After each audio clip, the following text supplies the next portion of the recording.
दारिद्र्यदहन शिवस्तोत्रम् विश्वेश्वराय नरकाणवतारणाय कर्णामृताय शशिशेखरधारणाय कर्पूरकान्तिधवलाय जटाधराय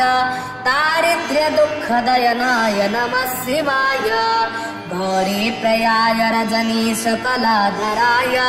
कालान्तकाय भुजगाधिपकङ्कणाय गङ्गाधराय गजराजविमर्दनाय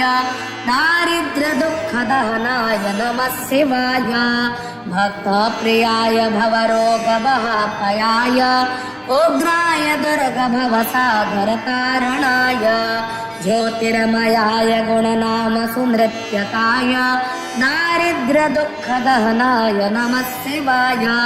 चरमाम्बराय सवभस्मविलेपनाय भालेक्षणाय मणिकुण्डलमण्डिताय मञ्जेरपादयुगलाय जटाधराय दारिद्र्यदुःखदहनाय नमः शिवाय पञ्चाननाय फणिराजविभूषणाय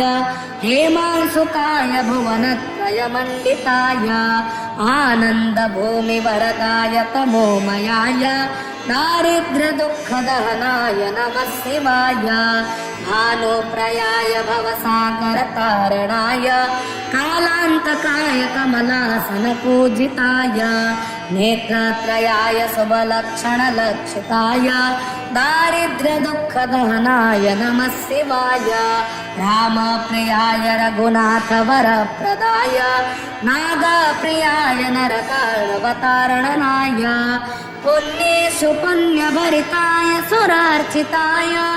दारिद्र्यदुःखदहनाय नमः शिवाय मुक्तेश्वराय फलदाय गणेश्वराय गीताप्रियाय वृषभेश्वरवाहनाय मातङ्गचर्मवशनाय महेश्वराय दारिद्र्यदुःखदहनाय नमः शिवाय वसिष्ठेन कृतं स्तोत्रं सर्वरोगनिवारणं सर्वसम्पत्करं शीघ्रं पुत्रपौत्रादिवर्धनं श्रीसन्ध्यं य पठे नित्यं